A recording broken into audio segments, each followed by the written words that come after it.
indiferencia del mexicano ante la muerte se nutre de su indiferencia ante la vida. Esto escribió Octavio Paz en Todos Santos, Día de Muertos, ensayo que se encuentra en El laberinto de la soledad. La indiferencia del mexicano ante la muerte se nutre de su indiferencia ante la vida. La frase tiene un sentido evidente y acaso discutible, pero no me interesa lo que significa, sino lo que implica. Y lo que implica es que la indiferencia puede nutrirse, puede alimentarse. Y así como en los zoológicos no debe uno alimentar a los animales que hacemos la dichosa palabra, casi todos racionales, no queremos alimentar su indiferencia. ¡Comenzamos!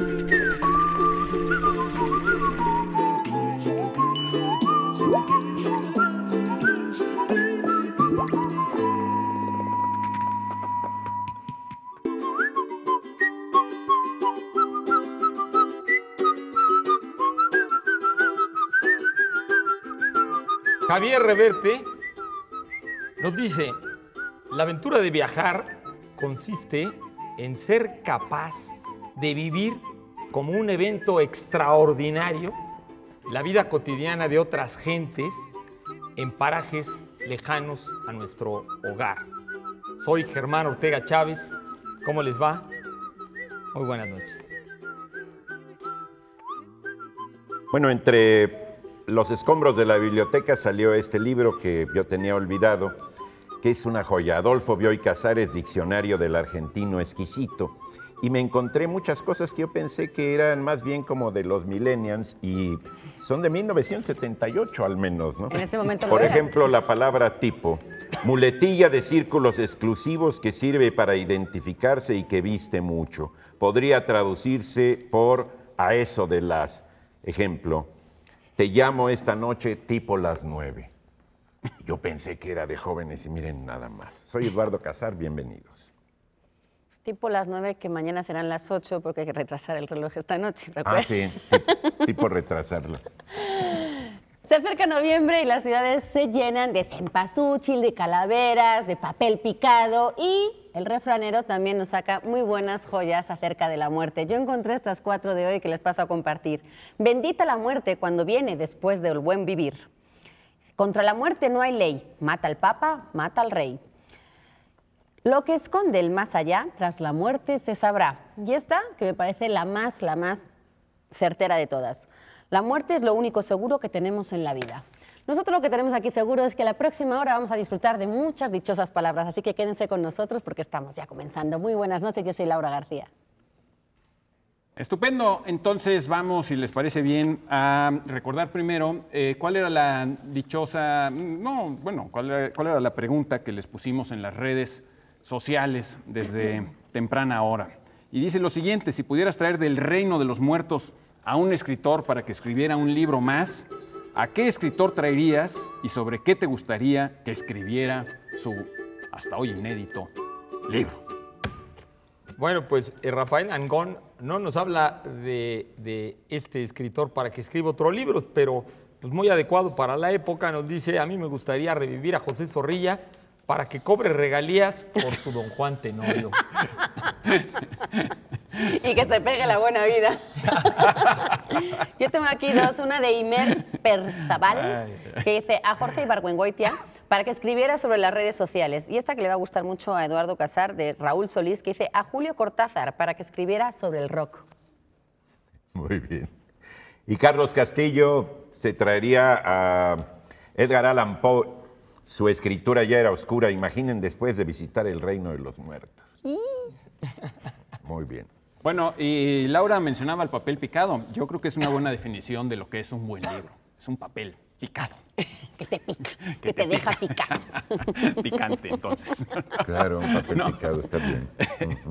Bueno, vamos a comenzar con una pregunta de ustedes, como esta que nos hizo llegar Luis López Velázquez, que nos pregunta por qué, y esta pregunta nos la han repetido muchas veces, ¿por qué se les dice Pepe a los José y Paco a los Francisco? No sé si debo decir los Francisco o, bueno, no sé si lo dije Lo bien. dije, lo diría ¿Por qué se así. les dice Pepe a José Qué y Paco chistoso, a porque Francisco? fíjate que yo creo que Paco ya no se les dice a los Francisco. O más bien es una manera de decirle a la gente de edad que se llama Francisco, se les dice Paco, porque yo, No la hasta lo molestes, que los sé, que estén grandes, ahora, perdón por los que llaman Paco, pero creo que ahora se les llama mucho más Fran o Isco.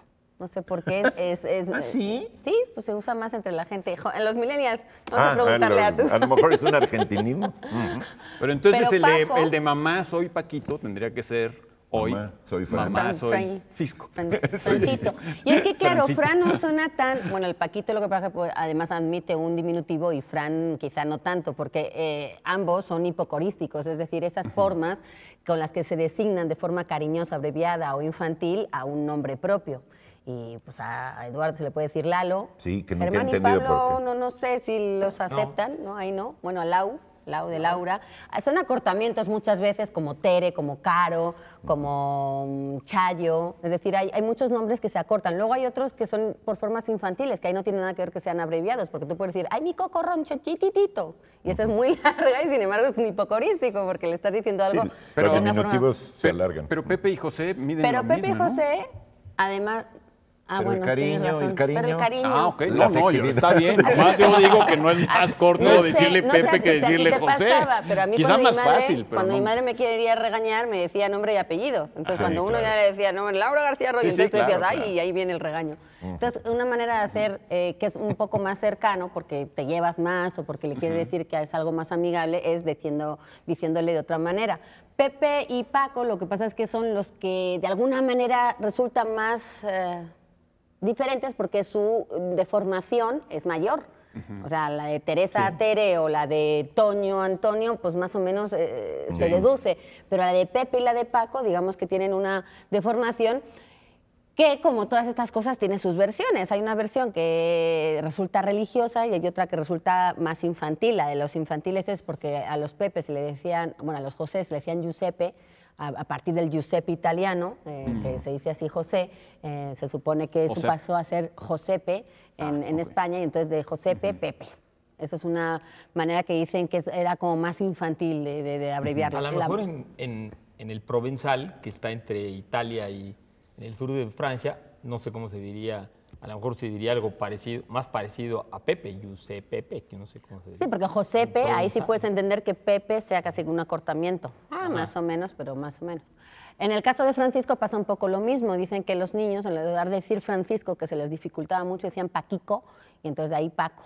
A mí me resulta un poco de andar por casa la versión, porque bueno, la que nos han vendido toda la vida ha sido esta manera de acortar una frase, digamos en latín muy larga, que era que José era el Santus, a ver cómo lo digo, el Pater Putativus Christi. Entonces, de alguna manera, ese Pater Putativus, los copistas lo ponían como una P, porque todo el mundo sabía lo que significaba y entonces era una manera de acortarlo, sí, pero también como que todo el mundo sabía a qué se refería. Entonces, esa P, pues se leía Pepe. Sí, como si fueran siglas, ¿no? Pepe. Sí, exacto. Pero si la primera te parecía como de andar en casa, esta segunda, ¿cómo qué te parece? Porque sus figuras retóricas me gustan, Lau. Sí, ponle otra. Hoy ando muy viva.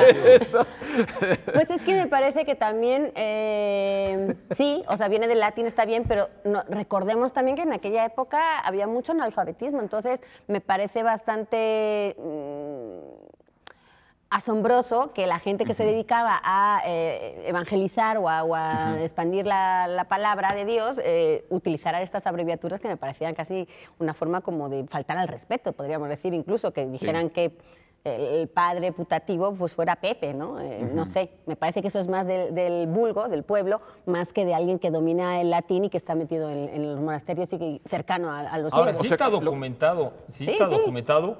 el ponerle a San José pater putativus. Eso sí está documentado que en Sí, la Edad sí, Media en las sí se estatuas llamaba. aparece, en las inscripciones aparece y era una forma normal de referirse a él. Pero de alguna forma lo que estás diciendo es que a lo mejor buscamos verle sentido a todo cuando no sabemos de muchas cosas y queremos encontrar una explicación racional a todas Sí. las expresiones que usamos, cuando muchas no tienen ninguna explicación racional. Simplemente sí. un Hay sonidito eslabones ahí pegó ciegos. y No, se reprodujo. Y me parece ¿no? que eso es lo rico de la lengua y el hecho de estar Exactamente. aquí en esta mesa cada sábado, ¿no? El poder compartir Claro. esas maneras diferentes de interpretar la lengua a unos orígenes que en muchos casos, como dice Germán, está documentado, registrado y se sabe, por ejemplo, pero digamos que el pueblo y los hablantes se han encargado también de añadir esta ficción. En el caso de Paco, que sería lo mismo, era de pater communitatis, en el caso de San Francisco de Asís, y ese pater communitatis, el padre de la Paco, comunidad, es Paco. Bueno, Sí. Sí, ya ves a Jesús de Nazaret, en vez de que le pusieran el Chucho, que es el normal, don Chucho, ¿no? El hipocorístico, digamos, su nombre de cariño es Jesucristo, ¿sí? Porque Imagínate. ya es más sagrado, ya lo enlaza con... Que ese con es más poder, sí. de cariño infantil, de- más que abreviado Sí, y es un de la- acortamiento. la versión Sí, religiosa. esa es la Antes versión de irnos andar más por a casa, la no de andar dichosa, por la calle. Es curioso que los investigadores, los egiptólogos, dicen que la palabra José de hebrea, proviene de un nombre egipcio, que es el nombre del faraón Sócer, el que hizo la pirámide de Saqqara en el 3er milenio antes de Cristo, y que la palabra Sócer, curiosamente, quiere decir un padre putativo, o sea, exactamente quiere decir el padre de un hijo de otro, o sea, el que adopta a un hijo. Eso quería decir el nombre en egipcio, Sócer. El supuesto, Dicen el que es de donde se aparente viene padre, ¿no? Joseph. ¿no Sí, se lo escribe a de- veces eso Soter? No. Soter. No, Ok, Sócer, es otra cosa. Joseph. Bueno, Sócer vamos es a padre. la Dichosa. dichosa palabra que ya nos andan apurando aquí nuestros productores. Y Sí, porque hipocorístico significa acariciar con cariño, hay que decir. sí, a mí no me dijeron mi nombre completo, nomás me dijeron ándale. ¿Tu hipocorístico cuál Dila es, dichosa. Pablo? Y te ¿San tiraron- Pablo? No sé, pregúntale al productor, nomás me dijo, di la dichosa. Pablito, ese sí es nada cortamiento. No, nuestro productor A ver, ni siquiera bueno. es quien nos habla. Omar, aquí callo y obedezco, querido Omar. Dichosa palabra. Recuerden que nosotros ofrecemos una definición y las primeras personas que sepan a qué palabra corresponde esta definición tendrán prioridad, más no la certeza, prioridad para llevarse alguno de los libros que vamos a mostrar. Moderación, sobriedad y continencia. La palabra que buscamos es pariente de la palabra tiempo y una virtud cardinal de los católicos. Para ustedes, medicina para quebrantamiento del halcón, de Eduardo Chirinos, es una cortesía de la Secretaría de Cultura. Y tenemos también un nuevo libro de nuestra amiga Ana Clavel, que ahora se firmó Ana B. Clavel, Enigma que tendrá que resolver ante las cámaras. Y se llama Territorio Lolita, es un libro de ensayos. Cortesía del Alfaguara. Bien. Y Castillo en esta ocasión nos regala 2 títulos. Uno que se llama Criaturas, que son 6 historias maravillosas acerca del avistamiento de estos seres que tanto nos fascinan.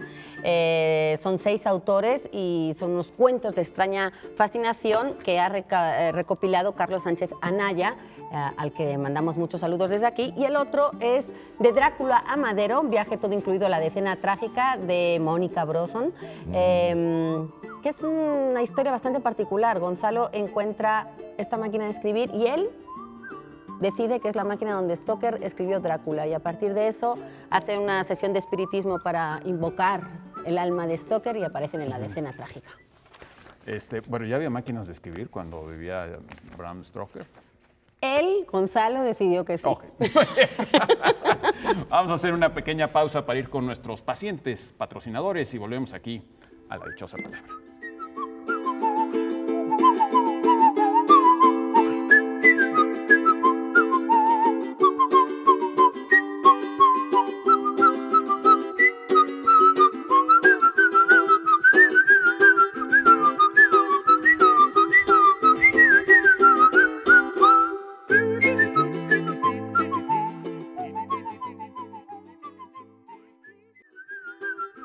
Aquí en la dichosa palabra, acercándonos tenebrosamente a las festividades que nos conectan con el mundo de Ultratumba. Bueno, Qué mello. Qué mello. de allá del otro lado, no de Ultratumba, pero del otro lado allá de la Pues pantalla, Daphnis Yes nos pregunta que si podríamos hablar del gran poeta Jaime Sabines. Qué bueno que hacen preguntas sobre poetas y qué bueno preguntar sobre Sabines. Además viene muy a cuento porque es de los que ha escrito uno de los mejores poemas sobre la muerte, ¿no? Después del de Jorge Manrique, Algo sobre la muerte del mayor Sabines es realmente una maravilla, ¿no? Y Sabines es un fenómeno. Sabines es una cuestión muy interesante. Decía Pacheco en uno de sus inventarios que Sabines es la prueba de que el éxito no debe buscarse, que por más que se haga, si no hay algo que conecte a una obra con las necesidades de sus lectores, esto no va a aprender, ¿no? Y ¿por qué? Porque Sabines es un poeta muy leído, que conecta no solamente con las personas de letras, con los lectores habituales de poesía, sino con cualquiera. ¿Sí? Afortunadamente, hace algún tiempo hubo una edición, por cierto, de Telmex de 500,000 de ejemplares, de una antología, que contribuyó mucho a la difusión de Sabines. Sabines, y esto lo registra Pacheco, su primer libro, oral, lo publicó el Departamento de Prensa y Transporte o Turismo de Tuxtla Gutiérrez, en una edición chiquitita. El segundo, La Señal, que es una maravilla del libro, lo imprimió seguramente con su dinero en alguna de las imprentas de Santo Domingo. Y luego, cuando Jaime Terrés estaba en el Fondo de Cultura, se decidió, seguramente el propio Terrés mucha injerencia en esto, publicar el recuento de poemas de Sabines, y que es como su obra reunida, y se han ido publicando sucesivos recuentos de poemas así, ¿no? Es realmente un escritor de una fuerza, de una entrañabilidad, aparentemente es sencillo, pero tiene un manejo rítmico y una cuestión que es muy difícil de alcanzar, aunque uno tenga mucha maestría escribiendo poesía, que es la emotividad. Cambia de registros emotivos muy, muy bien. Yo a quien encuentro, digamos, como su ascendiente en este sentido, un registro de donde sacó un tipo de voz Sabines, es en la poesía de León Felipe. Curiosamente, él no lo nombra mucho ni lo señala. Y en las tesis que yo he estado sobre Sabines tampoco. Pero hay cierto fraseo, cierta cuestión, incluso hasta temática de Sabines. Sabines es todo un fenómeno. Uno puede, en sentido estricto, pues, clavarse en la poesía de Sabines y no poder salir de ahí. Y es muy interesante también que sus primeros libros guardan la misma calidad que los últimos. ¿Sí? Y eso es muy, muy interesante, ¿no? Y que no todo el mundo puede hacer. ¿Por qué le llaman el francotirador de la literatura? Yo le he oído ese apodo, pero nunca lo he entendido. No, mira, lo que pasa es que en alguna ocasión en la poesía mexicana se hizo como una especie de polarización. Suele haber esa cuestión, que son cuestiones como casi familiares, me refiero al género de los poetas, ¿no? Como polarizaron no sé, a Neruda en relación con Huidobro o así. Entonces había una polarización con Octavio Paz y Sabines, ¿no?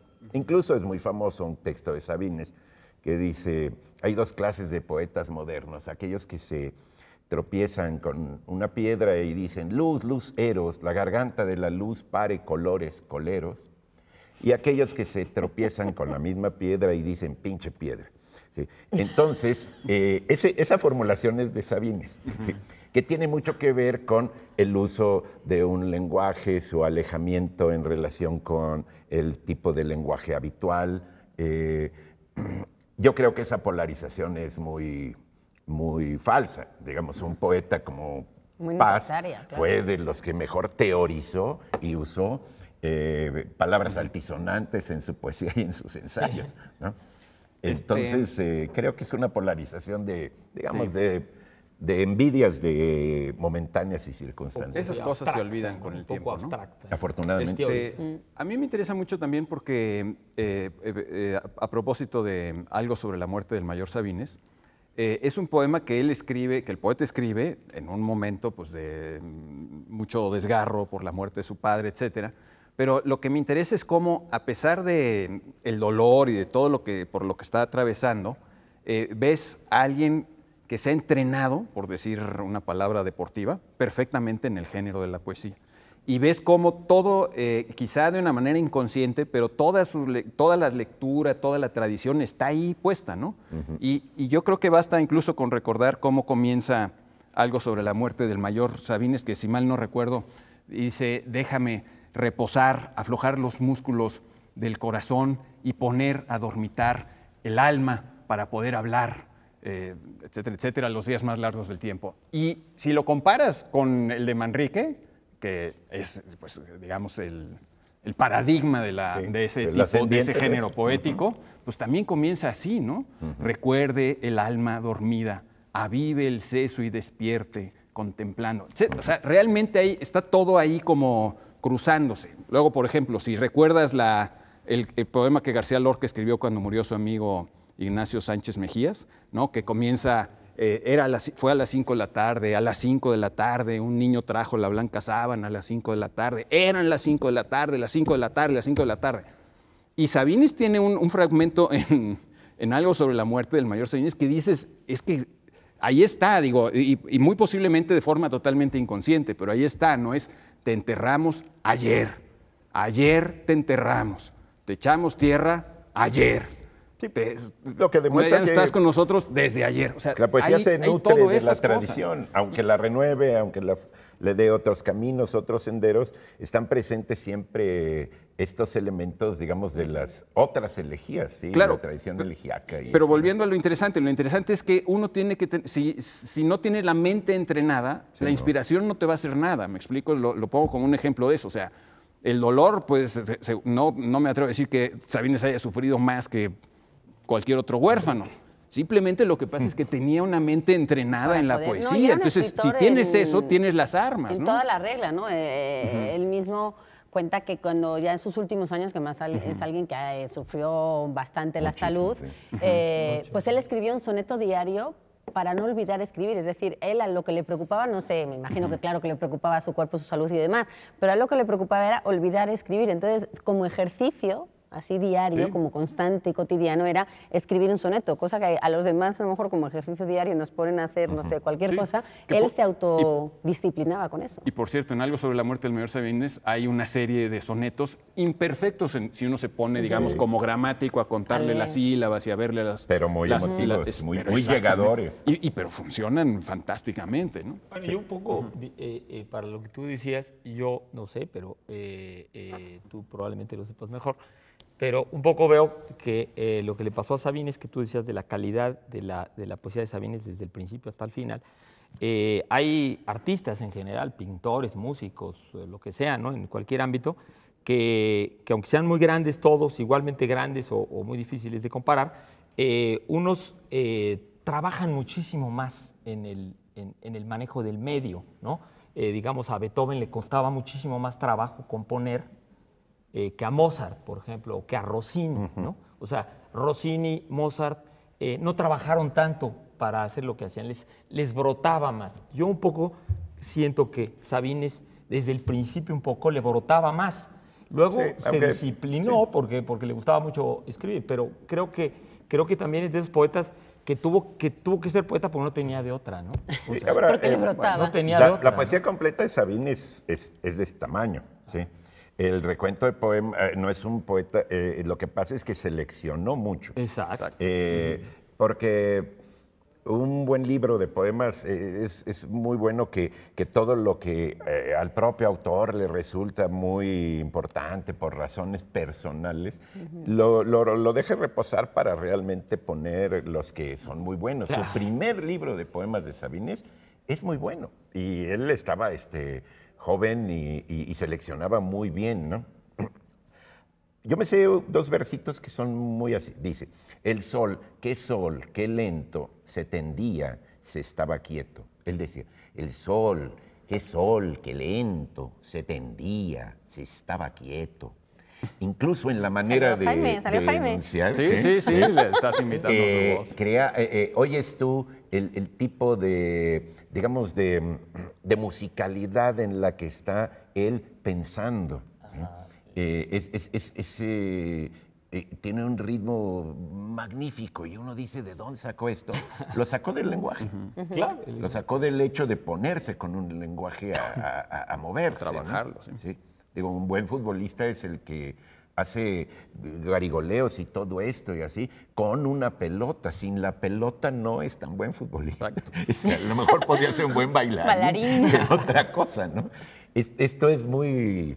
A mí me emociona mucho Sabines, además el santo patrono de la poesía chapaneca, y creó un orgullo regional muy fuerte. ¿Sí? Los poetas chapanecos, que hay muchísimos muy buenos, ¿no? Tienen un gran orgullo de sus ascendientes, ¿no? También me gustaría mandarle un saludo a Pilar Trejo, que trabajó mucho ¿Cómo con no? Sabines y escribió... Un libro Sí, fantástico. exactamente, ¿no? Porque le hizo muchas entrevistas. Vamos con nuestra dichosa palabra del día de hoy. Moderación, sobriedad y continencia. La palabra que buscamos es parienta de la palabra tiempo y una virtud cardinal para los católicos. Eduardo. Y tenemos la reedición de un gran libro que leen los que no leen, de Juan Domingo Argüelles, cortesía de Océano Travesía. Dice edición definitiva, corregida y aumentada. Sí, realmente es un libro que ya se ha vuelto muy clásico en el ámbito del fomento a la lectura.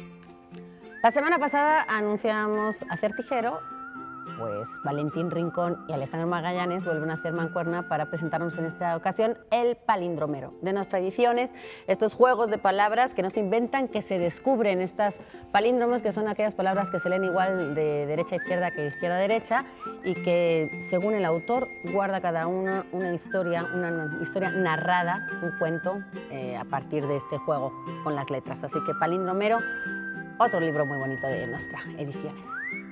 Y tenemos también ejemplares de este libro de Humberto Beck, Otra modernidad es posible, el pensamiento de Iván Illich. Me alegra mucho que Iván Illich siga leyéndose y siga discutiéndose. Aquí hemos mencionado, Eduardo lo definió como el filósofo más subversivo que había leído jamás. Subversivo en serio, ¿no? Sí, bueno. Y también tenemos, ya como es tradición de este programa, una suscripción anual a la revista Este País, cuyo número de octubre está dedicado a los terremotos de septiembre. Tiene excelentes fotografías de Naila Altamirano, Gerardo Zavala, Rogelio Cuellar y muchos otros grandes fotógrafos, así como artículos de Federico Reyes Heroles, Gerardo Ochoa Sandi, Vicente Quirarte y muchos otros muy buenos escritores.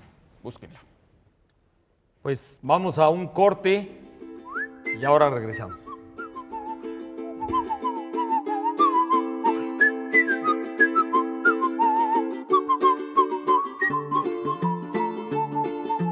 El canesú es la parte superior de la camisa que va en la espalda, ¿sí? En la parte superior. Y esta puede ir también en chamarras, vestidos, en blusas para dama. Esta da fuerza y resistencia en la camisa.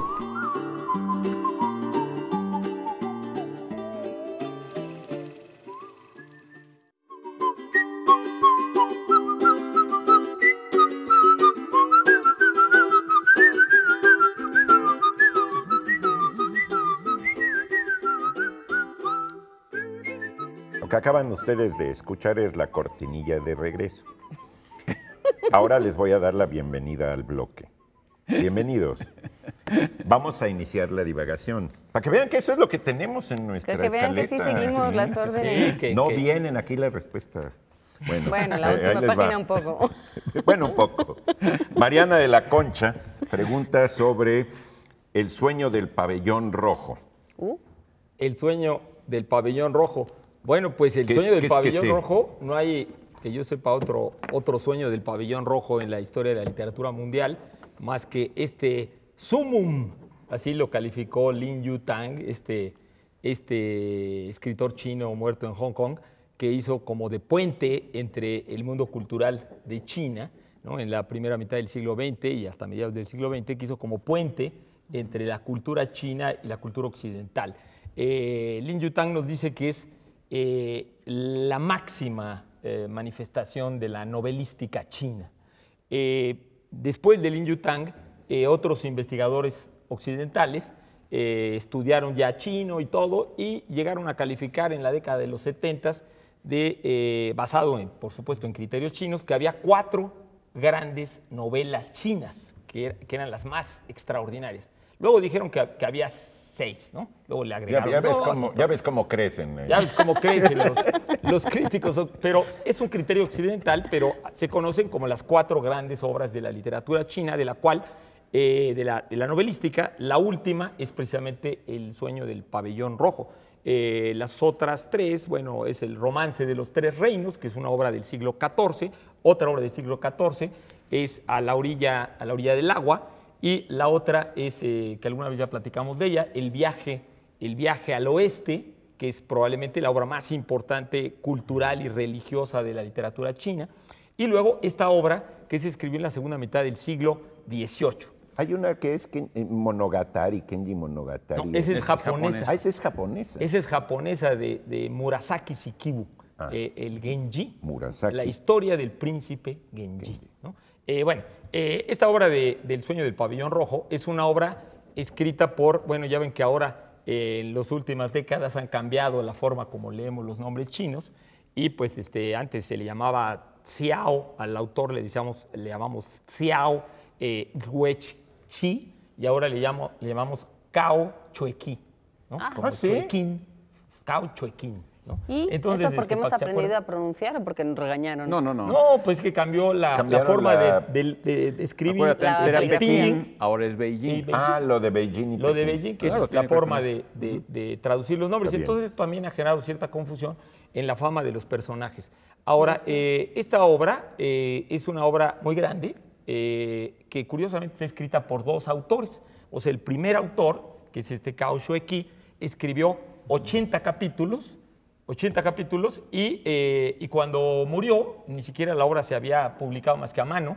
Y luego, años después, como unos 30 años después, antes de terminar el siglo XVIII, Cao E, otro escritor chino, continuó y hizo 40 capítulos más. Ay, qué El bárbaro. chiste es Como que la muralla china. sí, el chiste es que Se la ponen. obra es una sola obra, tiene diferentes estilos un poco, pero es una obra con una gran unidad y se discute si la continuación ya estaba medio planteada y Cao sabía de la continuación, de lo que quería hacer la continuación. En fin, esta obra es una obra que es verdaderamente primero que nada, una descripción increíblemente minuciosa, precisa y crítica también de la sociedad china del siglo XVIII, de una época en que China era probablemente uno de los países del mundo mejor administrados, más ricos, con un ingreso per cápita más alto, y que justamente a fines del siglo XVIII empieza a entrar en problemas y en decadencia, y esto se refleja justamente en la familia, que es el personaje central de la obra. La familia es una familia que en parte refleja la biografía de Cao Xueqi, que exactamente le pasó algo muy similar, o sea, él pertenecía a una familia aristocrática riquísima, incluso el emperador Qianlong, importantísimo, el más largo de la historia del gobierno chino, el emperador visitó 4 veces su casa y luego él murió muy pobre, el escritor de esta obra. Entonces se cree que la misma obra refleja mucho de esto. En fin, es un homenaje a las mujeres que Cao Xueqi conoció. Es un homenaje psicológico, igual que la historia del príncipe Genji japonesa. Dicen los psicólogos que aprende uno más de la psicología de las mujeres y de las minucias y sutilezas de la psicología femenina, leyendo estas obras, leyendo El sueño del pabellón rojo, que leyendo a Freud, decía, ¿no? Sí, porque está actuado. Exacto. Y la otra forma es un acceso conceptual. También lo planteaba Marx con respecto al capitalismo en relación a la obra de Balzac. Decía, bueno, si quiere uno sentir lo que es el capitalismo, claro, lo que pasa es que no es lo mismo que leerse un tratado de economía política. O a Dickens, ¿no? Ahora, ¿hay traducción de este pabellón rojo? ¿Cómo se consigue esto? Varias traducciones, incluso en PDF. Hay 2 traducciones distintas. Y yo tuve acceso a una versión de la Universidad de Granada desde hace tiempo, que incluso está ilustrada, muy bonita, y de unos especialistas españoles en chino, por supuesto en chino. La obra, Lin Yutang también nos platica que, bueno, es una obra que se ha leído tanto, que dice Lin Yutang que prácticamente los chinos se han conformado en parte a esa obra y que las mujeres se han polarizado en los 2 personajes femeninos centrales, porque es básicamente la historia de un hombre que se enamora de varias mujeres, que es vive entre mujeres, le encantan las mujeres, pero que termina enamorándose de una prima, ¿no? De una prima con la que vive en un palacio increíble, en un jardín que pero se no llama... es un Don Juan. No, es Sí, un digo, hombre pero, enamorado, o sea, es más no, bien... es otro enfoque. Sí, es otro enfoque, es un hombre muy enamorado y se enamora de una que tiene una personalidad más tímida, y la otra prima, resulta que por la estructura familiar aristocrática de los chinos, el papá lo obliga a que se case con la otra, pero él cree que es de la que él está enamorado, pero le dan la sorpresa hasta el momento de la boda, y entonces lo obligan a casarse con la otra. Entonces la otra se muere de tristeza, la que estaba enamorada de él, entonces pues, es el drama. Y luego, después, él decide ser un buen esposo, trata de ser un erudito, se pone a escribir, se pone a estudiar, etcétera, etcétera. Trata de exaltar, porque también es esto de lo que habla El sueño del pabellón rojo, trata de exaltar, digamos, la memoria de la familia, y esta familia que vivía nada más en la abundancia y en la riqueza y en el poder político. Ahora, la obra también está conectada, como casi todas las obras de la literatura china, con el mundo de lo sobrenatural religioso. De hecho, se llama Historia de la Piedra también, otro de los nombres del libro es Historia de la Piedra, porque toda la obra empieza en el cielo, entre dioses, ¿no? Y se supone que estas 2 mujeres, que son las principales, son realmente encarnaciones de divinidades, ¿no? De divinidades celestiales. Bueno, pues ahí está en PDF. Afortunadamente está en PDF, porque 80 PDF. tomos. Bueno, pero lo que quería decir es que también está en Galaxia Gutenberg. Ah, está en Sí, Galaxia hay una Gutenberg. edición en español en Galaxia Gutenberg. No es necesario recurrir a los PDFs, en mi opinión, pero cada quien lea como Sí, sí, sí. Claro, sí, por supuesto. Ah, pero qué bueno que por ahí ande. Bueno, voy a decir la dichosa definición: moderación, sobriedad y continencia, todo lo que tenemos aquí nosotros. La palabra que buscamos es pariente de la palabra tiempo y una virtud cardinal de los católicos. Ahí sí. ¿Libro? El Naranjo nos presenta un libro muy oportuno para el día de hoy. Los muertos andan en bici. Tengan cuidado si salen hoy a la ciudad, porque los muertos también van a andar en bici. No son aquellos que están disfrazados hoy de Catrinas, no. Son los personajes de Cristel Budka, y con ilustraciones de Betania Zacarías acerca de este chavo que le va muy mal en la escuela, pero en verano y en las vacaciones parece que todo cambia gracias a su mascota, a una bici y a un montón de aventuras. El Naranjo. Y también tenemos por cortesía de Sexto Piso la segunda edición, cosa que me alegra mucho que ya vayan la segunda edición, de Las llaves de la ciudad, un mosaico de México que incluye nuevas crónicas. El autor es el más mexicano de todos los neoyorquinos, el gran David Lira. Muy bueno. Y en editorial Anagrama, para ustedes, de Marta Sanz, Clavícula o Mi clavícula y otros inmensos desajustes. Qué títulos nuevos, ¿verdad? Clavícula, ¿no? Bueno, tenemos una pregunta del arquitecto D, que nos pide algo sobre la expresión tener en ascuas. Tener o estar en ascuas más bien, porque es cuando alguien está muy inquieto, expectante, con algo de incertidumbre. Significa alguien que está esperando que algo pase o que está en alerta, porque las ascuas, que todo el mundo sabe que son estas materias un poco que todavía no prenden, pero que están sin llama, pero que están ardiendo. De alguna manera están... La carne asada. como el carbón. No, porque tienes una materia sólida y combustible. Ah. No sirve algo orgánico, tiene que ser, no sé, pues es como las brasas, pero las brasas están encendidas. Digamos que las ascuas no, las ascuas es lo que remane. ¿Pero no pueden ser orgánicas? ¿Por qué no pueden ser orgánicos? Pues yo digo que no hay ascuas de O sea, un filete de res. Ah, no. No. Pero orgánico también en la madera. Sí, en la madera, es sí. La orgánica. madera, perdón, sí, la tienes madera, toda la la madera. razón, Sí, sí, sí, la perdón, madera, ok. estaba pensando en comida, es hora de Sí, cena. carboncitos, sí. Sí. Estaba pensando más en la separación de basuras. El caso es que ascuas, estar en ascuas, pues no sabe nadie de dónde viene esta palabra, muchos dan diferentes interpretaciones, algunos dicen que del vasco, del gótico, en fin, que tiene que ver con tal cual ascua. Bueno, dicen que Con está la conectado ceniza. con ash en inglés o en Cenizas. sánscrito Con cenizas, sí. se dice asha, cenizas, o sea que pues probablemente ascua. Y hay una serie de expresiones que tienen que ver con estas ascuas. Yo me imagino cuando uno está en ascuas, o sea, sobre las ascuas, pues uno está inquieto porque Pues sí, aquello sí, te puede estás quemando. prender, ¿no? Y entonces está Sí. quemando. Entonces estás entre inquieto, entre, pues sí, alerta, ¿no? Estás expectante, estás como... Hay una expresión que a mí me gusta mucho, no la he usado en mi vida, pero ahí aparece en el diccionario, que Es es tu momento. arrimar el ascua a la sardina. Esto no es albur, señores. Pero está bonito porque no arrimas la sardina al ascua, sino el ascua A la sardina. Y es tal cual cuando uno aprovecha una situación para tomar ventaja, porque cuando está el fuego y están las ascuas y uno acerca el ascua a la sardina es para...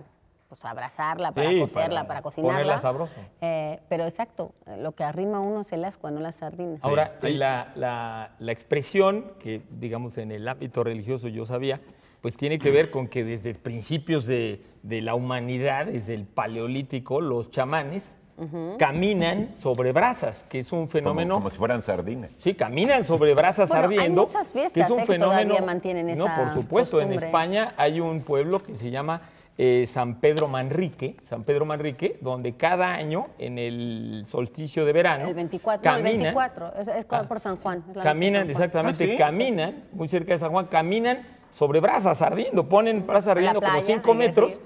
y caminan, y por supuesto es un fenómeno que se ha dado en todos lados. En México se da entre los chamanes siberianos y todo, y que eso era lo que era caminar en ascuas, que existe hasta un término religioso que se llama pirobatia. Pirobatia quiere decir, de piros, ¿no? De fuego, quiere decir insensibilidad al fuego, ¿no? Y que tiene que ver con una onda. El joven abuelo Cuauhtémoc estaba Así en le- ascuas uh. también. Pues sí, Hay dos Lo pusieron. expresiones. No, pues ese lo pusieron a fuego, Hay a una fuego, a expresión vivo que es fuego. pisar sobre ascuas, pero que no tiene nada que ver con pisar, es como pensar algo bien antes de tomar una decisión. Que ahí se contrapone un poco a todo lo que hemos dicho hasta ahora, pero bueno, la expresión es así. Y luego hay una interjección tal cual que es ascuas, que es como para expresar dolor o extrañeza, y también es ascuas. Yo esa tampoco... Claro, que es lo contrario de aguas. Aguas.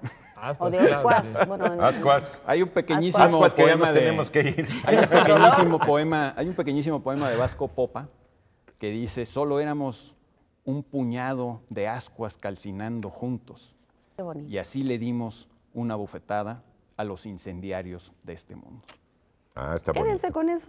Está bueno. Cerremos con ese y vayámonos a un cortecito.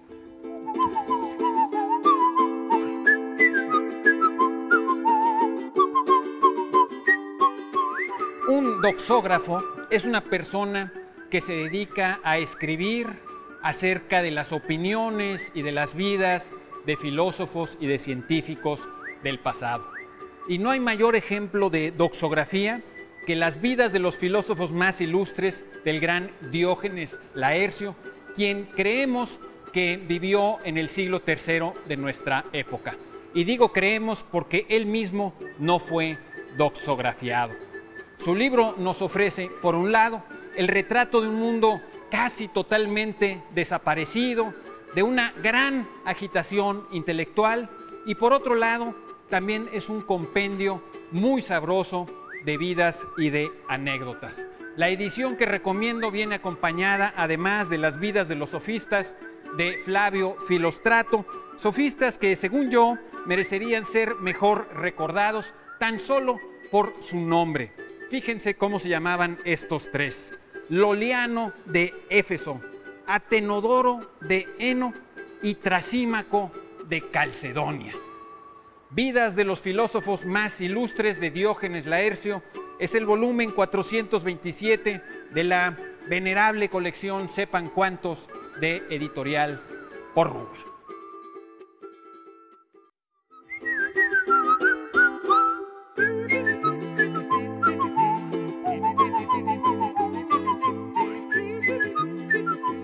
Ya estamos de regreso en La Dichosa Palabra. Todavía quedan algunos minutos para que nos manden la dichosa palabra de la noche de hoy.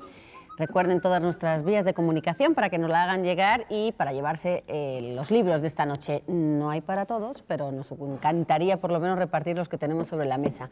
Y aquí todavía siguen llegando preguntas. Ustedes mándenlas a la hora que sea, el día que sea, porque aquí las vamos a recibir y también nos da mucho gusto responderlas. Esta llegó de parte de Marisol Reyes.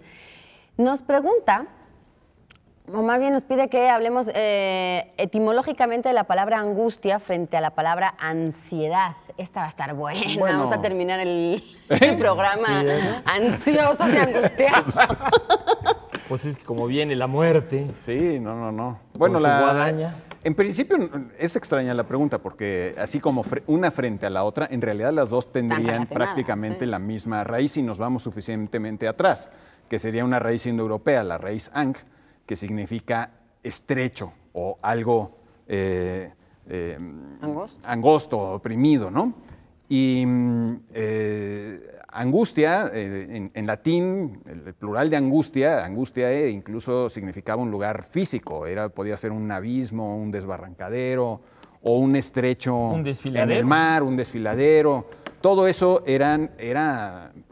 pues causaba angustia y eran las angustias realmente, así tal cual literalmente. Tenía ese doble sentido. Entonces, lo angustiante siempre es esa cosa oprimente. Y ansia viene de otro verbo latino, angere, o angere, como no sé cómo se pronuncie, que tenía que ver con las anginas y que originalmente era incluso estrangular. O sea, otra vez esa sensación de lo que está oprimido. Porque la garganta es estrecha, ¿no? Sí, claro, pues te atoras aquí, o sea, es muy estrecha. Y toda esta sensación, además, yo creo que es interesante entender esto porque la persona angustiada literalmente no tiene amplitud, no tiene como opciones. Y eso lo vemos también en otra alusión a la que aluden de alguna manera estas palabras. Por ejemplo, congoja, que también tiene la misma raíz, pero ya alude también a la dificultad de respirar. Y cuando tú respiras, cuando hay amplitud, pues ahora sí que te sientes a tus anchas. No es lo mismo sentirte a tus anchas que estar oprimido, ¿no? Nadie quiere estar oprimido, angustiado, etc. Entonces, ahí estas raíces nos están hablando de estas pues, metáforas que siguen siendo tan importantes para nosotros hoy todavía. Por ejemplo, la palabra estrés, que en español es un anglicismo, ¿no? Porque viene del inglés stress, aunque ya está aceptado por la academia, según entiendo, con al principio, pues en realidad viene también del latín strictus, tenía el mismo sentido. Lo estricto es lo apretado, lo estrecho, ¿no? Y yo creo que eso es algo pues importante que tenemos que recordar siempre que hay que elegir la amplitud, ¿no? Que siempre es mejor tener pues de qué elegir que una sola vía estrecha, ¿no? O estar fuera, estar sin muros, ¿no? No rodeado de muros, ¿no? Sí, es mejor sentirte a tus anchas que a tus estrechas. Sí. Oye, ¿qué tiene que ver con el desfiladero? Por ejemplo, la palabra angosto, con estos desfiladeros profundos, donde la gente tenía que ir en fila. La batalla de las Termópilas, pues, seguro los persas se sintieron muy angustiados. Claro. Y de ahí bueno, también, cuando subes hasta el Machu Picchu, dicen que pasas unas laderas ahí bien angostas, ¿no? ¿Qué sientes? Pues angustia, sí, angustia. Y ahora bien, espérate, y la otra era la ansia. Ansia tiene una. Ahora, es curioso porque aunque tengan ese parentesco, las ansias en el diccionario no tienen solamente que ver con este sentimiento angustiante, sino que tienen que ver con el deseo. De hecho, creo que ansia se define como un deseo muy, muy intenso. Pero es un deseo, otra vez, de los que quita la respiración. Un poco de ahí viene porque, por ejemplo, anhelar, que también es un deseo muy fuerte, viene de sofocar. En latín, anhelare era el sofoco. Entonces, ansia tiene esas dos tiene un poco más de cancha semántica que la angustia. Aquí ¿no? estamos sofocados por el tiempo porque acabo de recibir una orden que no sé si es un minuto para terminar el programa o para terminar la... No te sientas estresada ni Me angustiada. siento muy angustiada porque les tengo que dar un montón de respuestas. Por ejemplo, moderación, sobriedad y continencia. La palabra que buscamos es pariente de la palabra tiempo y una virtud cardinal de los católicos. La dichosa palabra de esta noche era templanza, que además suena Contra bien bonito. lujuria, templanza. Contra lujuria, templanza. mira. Y nosotros hasta aquí llegamos, no sé si tan templados, pero Guillermo Félix, Víctor Hernández, Luis Alberto Hernández, Fernando González, Teresa Chávez y Araceli Lorenzo fueron algunos de los que se llevaron libros esta noche. La producción se pondrá en contacto con ustedes. Germán Ortega, Pablo Bullosa, Laura Eduardo García. Casar, muy buenas noches. Laura. Y les recordamos que esta noche, Canal 22, a las 9:30, un especial, la Noche de los Muertos, en vivo, desde el Centro Histórico de la Ciudad de México, para hablar de todo ese desfile de ofrendas móviles que ya se puso en marcha desde hoy, la mega ofrenda desde el Zócalo y todo aquello que quieras saber de las festividades de este mes de noviembre que está a punto de comenzar. Nosotros aquí terminamos, así que adiós, descansen. Oye,